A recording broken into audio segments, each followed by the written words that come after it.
प्रमाण गेल्या वर्षीपेक्षा फारच नगण्य आहे.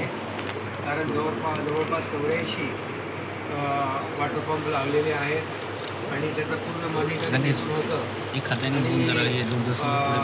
जिथे आवश्यकता आहे तिथे सगळीकडे पंप लावल्यामुळे पाणी साचण्याचे प्रकार फार कमी झालेले आहेत.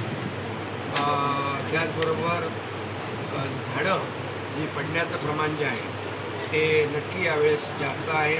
हवेचा दाब जास्त असल्यामुळे या ठिकाणी झाडांचं पडण्याचं प्रमाण नक्की वाढलेलं आहे. परंतु मी आयुक्तांना आता सांगितलेलं आहे की तातडीने जी झाडं पडलेली आहेत ती झाडं ट्रिमिंग कधी केलं आणि फांद्या कधी तोडल्या या बाबतीत देखील आढावा घेण्याच्या मी सूचना दिलेल्या आहेत.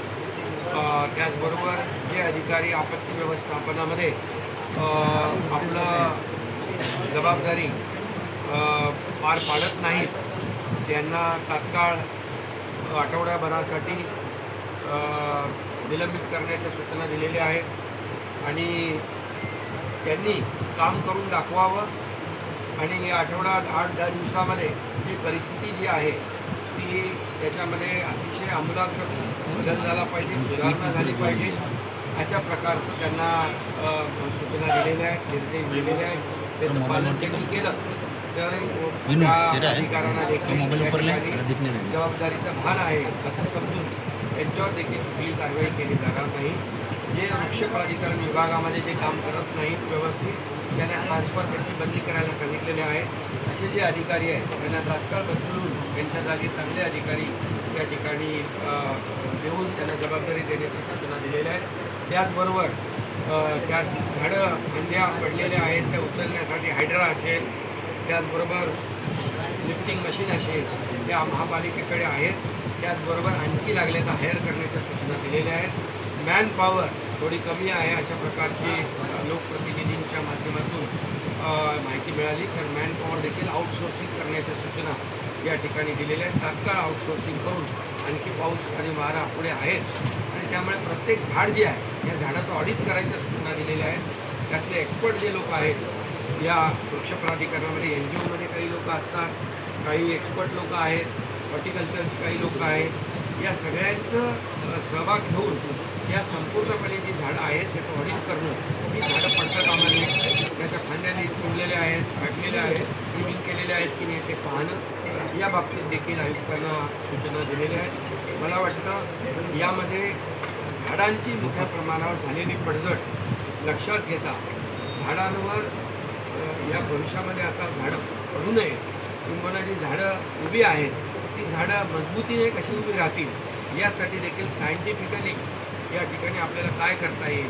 त्या झाडाचं भोवती आपण पूर्वी बघायचो आळं असायचं आणि त्या आळ्यामध्ये मग ते मातीत सगळे असायचे. आता कुठे अशा प्रकारचं रस्त्याचं डांबरीकरण होताना काही झाडांच्या मुळाशी काही माती कमी पडून त्या ठिकाणी इतर जी काही सामग्री आहे ती गेली आहे का, पाणी मुळांची पोचले की नाही, ते संपूर्ण झाडांचं ऑडिट करून झाडं आता आहेत ती झाडं चांगल्या प्रकारे त्यांना तग धरायला पाहिजे आणि ती झाडं पडता कामा नयेत, फांद्या पडता कामा नयेत यासाठी अतिशय सगळ्या ज्या ज्या काही कार्यवाही करायच्या त्याच्या सूचना मी या ठिकाणी दिलेल्या. मला वाटतं खूप जोराचा वाराही होता, पाऊसही होता आणि जवळपास आतापर्यंतच्या पडणाऱ्या पावसापैकी किती टक्के पडले पाऊस?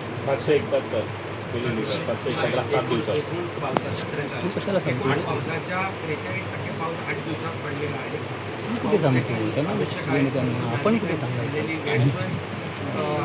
लक्षात घेऊन यापुढे नागरिकांची गैरसोय होणार नाही यासाठी प्रशासनाने अलर्ट राहण्याची आवश्यकता आहे.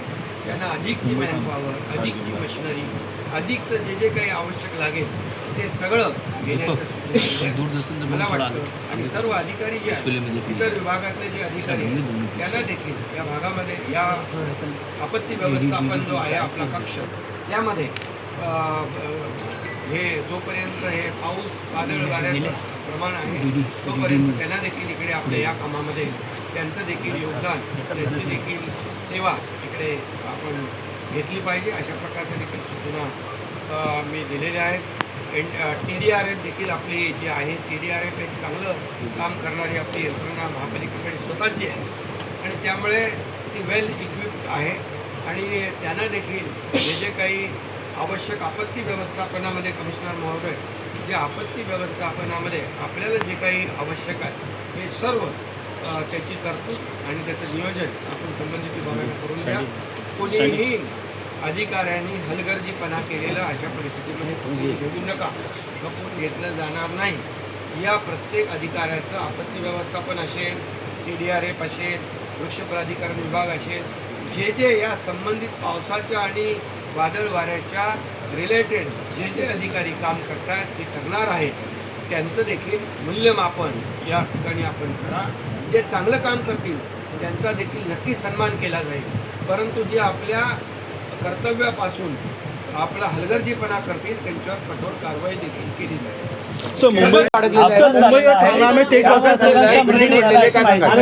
अडथळा निर्माण झाला होता त्याला.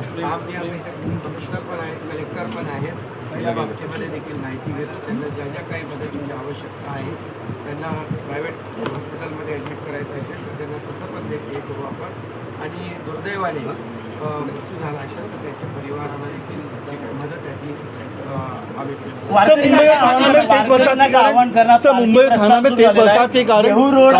देहू रोड असेल अनेक ठिकाणी पालखी आव्हान आहे की आता पडत असलेला पाऊस वादळ वारा आपली वारी तर पांडुरंगाची वारी दरवर्षी आपण करतो परंतु आपली सुरक्षितपणे वारी झाली पाहिजे अशा प्रकारच्या सूचना मुख्यमंत्री महोदयांनी देखील दिल्या. मी देखील काल आळंदीच्या वारकऱ्यांशी स्वतः बोललो.